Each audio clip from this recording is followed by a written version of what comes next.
La Bible en un an, la 34e journée, le livre de l'Exode, chapitre 17, verset 8 au chapitre 19, verset 25, le livre des psaumes, chapitre 27, verset 7 à 14, le livre des proverbes, chapitre 4, versets 24 et 25, la deuxième épître de Pierre, chapitre 3, versets 1 à 18.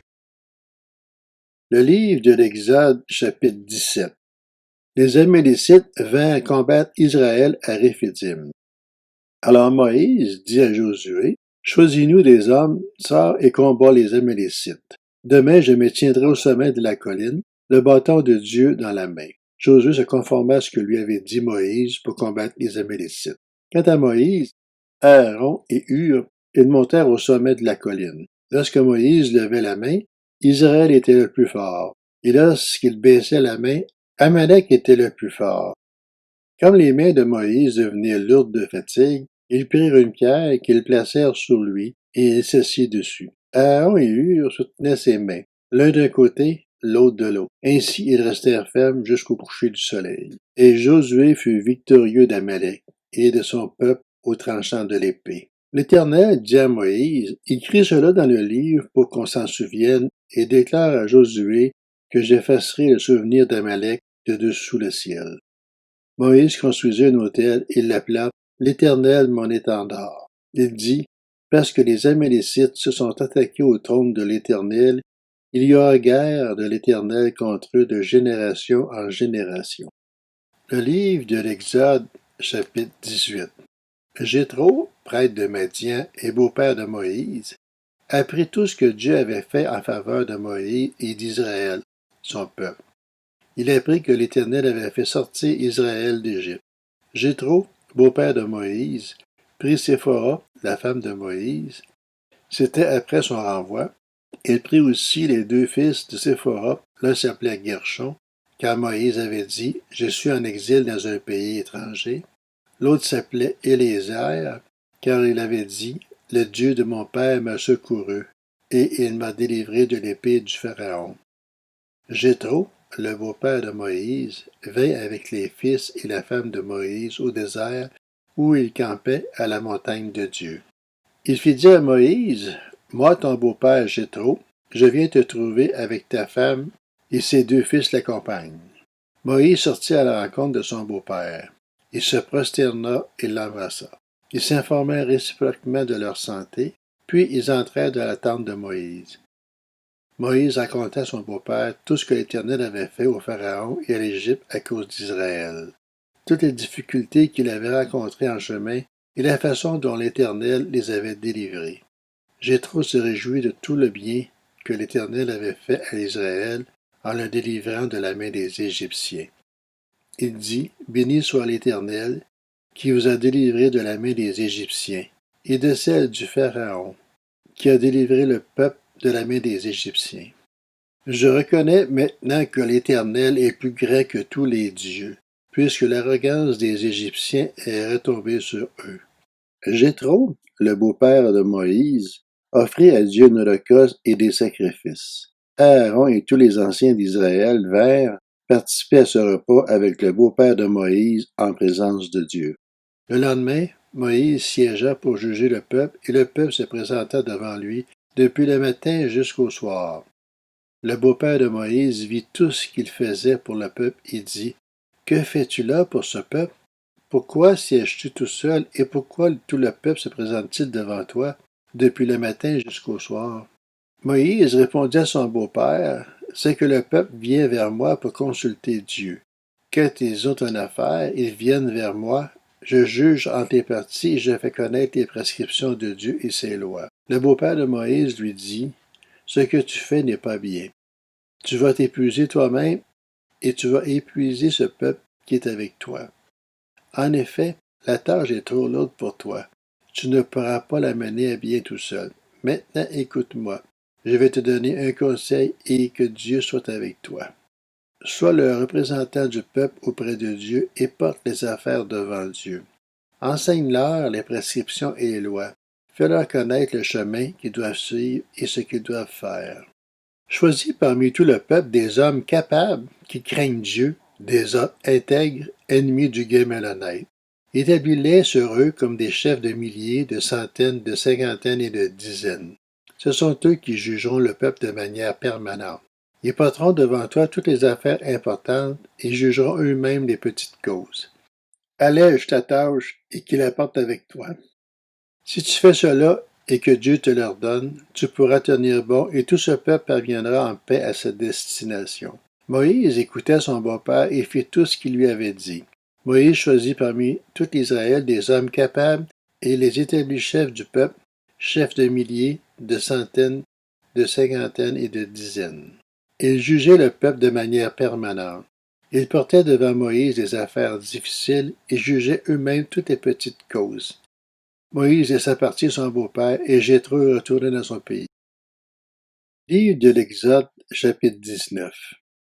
Le jour même du 3e mois après leur sortie d'Égypte, les Israélites arrivèrent au désert du Sinaï. Partis de Réphidim, ils arrivèrent au désert du Sinaï et campèrent dans le désert. Israël campait là, vis-à-vis de la montagne. Moïse monta vers Dieu et l'Éternel l'appela du haut de la montagne en l'annonçant. Voici ce que tu diras à la famille de Jacob, ce que tu communiqueras aux Israélites.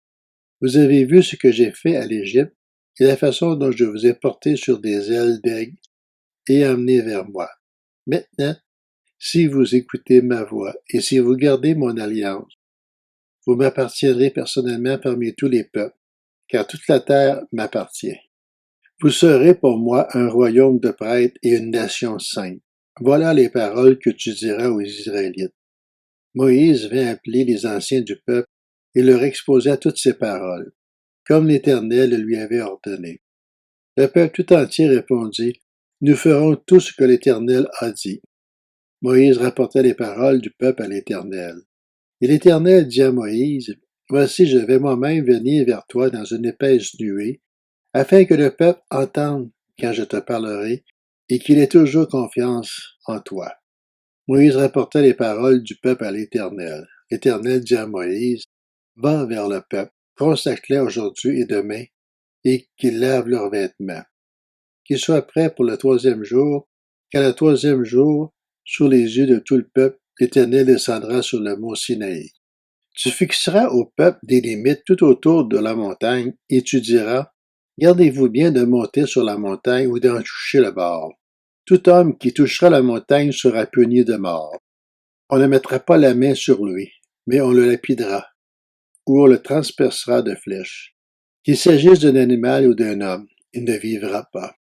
Quand la trompette sonnera, ils s'avanceront vers la montagne. Moïse descendit la montagne vers le peuple. Il consacra le peuple et ils lavèrent leurs vêtements. Et il dit au peuple, soyez prêts dans 3 jours. Ne vous approchez d'aucune femme. Le matin du 3e jour, il y eut des coups de tonnerre, des éclairs et une épaisse nuée sur la montagne. Le son de la trompette retentit fortement et tout le peuple qui était dans le camp fut épouvanté. Moïse fit sortir le peuple du camp pour aller à la rencontre de Dieu, et ils se placèrent au bas de la montagne. Le mont Sinaï était tout enfumé parce que l'Éternel y était descendu au milieu du feu. Cette fumée s'élevait comme la fumée d'une fournaise, et toute la montagne tremblait avec violence. Le son de la trompette retentissait de plus en plus fortement. Moïse parlait, et Dieu lui répondait à haute voix. Ainsi l'Éternel descendit sur le mont Sinaï, au sommet de la montagne. L'Éternel appela Moïse à y venir, et Moïse monta. L'Éternel dit à Moïse, descends avertir le peuple de ne pas se précipiter vers l'Éternel pour regarder, car un grand nombre parmi eux mourrait. Que les prêtres qui s'approchent de l'Éternel se consacrent aussi, de peur que l'Éternel ne les frappe de mort. Moïse dit à l'Éternel, le peuple ne pourra pas monter sur le mont Sinaï, puisque tu nous as toi-même donné cet avertissement. Fixe des limites autour de la montagne et déclare-la sacrée. L'Éternel lui dit, vas-y, descends. Tu monteras ensuite accompagné d'Aaron. Quant aux prêtres et au peuple, qui ne se précipitent pas pour monter vers l'Éternel, de peur qu'il ne les frappe de mort. Moïse descendit vers le peuple et il lui parla. Le livre des Psaumes, chapitre 27. Éternel, écoute ma voix, car je fais appel à toi. Aie pitié de moi et exauce-moi. Mon cœur dit de ta part, recherchez-moi. Je te recherche, Éternel. Ne me cache pas ton visage. Ne repousse pas avec colère ton serviteur.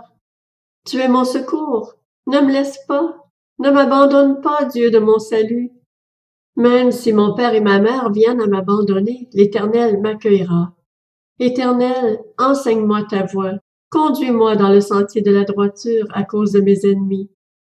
Ne me livre pas à la merci de mes adversaires, car de faux témoins s'attaquent à moi, des hommes qui ne respirent que la violence.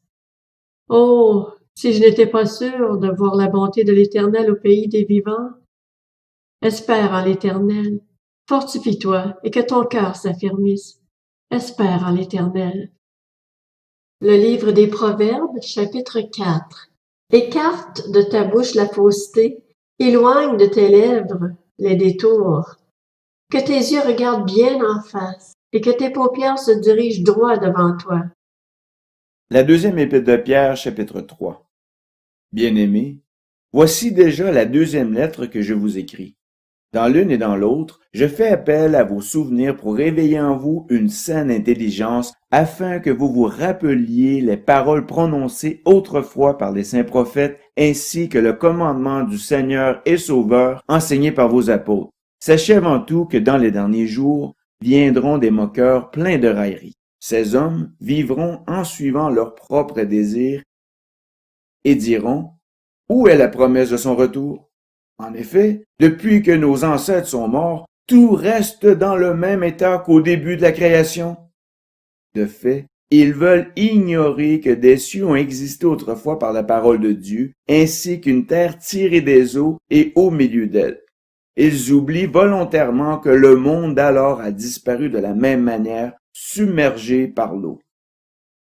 Or, par la parole de Dieu, le ciel et la terre actuels sont gardés pour le feu, réservés pour le jour du jugement et de la perdition des hommes impies. Mais s'il y a une chose, bien-aimée, que vous ne devez pas oublier, c'est qu'aux yeux du Seigneur, un jour est comme 1000 ans, et 1000 ans sont comme un jour. Le Seigneur ne tarde pas dans l'accomplissement de la promesse, comme certains le pensent. Au contraire, il fait preuve de patience envers nous, voulant qu'aucun ne périsse, mais que tous parviennent à la repentance. Le jour du Seigneur viendra comme un voleur dans la nuit. Ce jour-là, le ciel disparaîtra avec fracas, les éléments embrasés se désagrégeront et la terre avec les œuvres qu'elle contient sera brûlée. Puisque tout notre monde doit être dissous, combien votre conduite et votre piété doivent-elles être saintes? Attendez et hâtez la venue du jour de Dieu, jour où le ciel enflammé se désagrégera et où les éléments embrasés fondront. Mais nous attendons, conformément à sa promesse, un nouveau ciel et une nouvelle terre où la justice habitera. C'est pourquoi, bien-aimés, dans cette attente, faites tous vos efforts pour qu'il vous trouve sans tache et irréprochable dans la paix. Considérez bien que la patience de notre Seigneur est votre salut. Notre bien-aimé frère Paul vous l'a aussi écrit conformément à la sagesse qui lui a été donnée. C'est ce qu'il fait dans toutes les lettres où il parle de ces choses.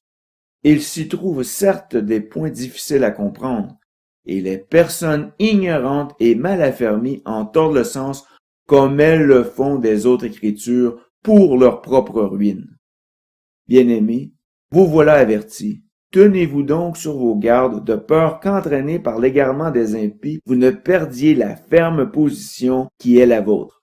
Mais grandissez dans la grâce et dans la connaissance de notre Seigneur et Sauveur Jésus-Christ. À lui soit la gloire, maintenant et pour l'éternité. Amen.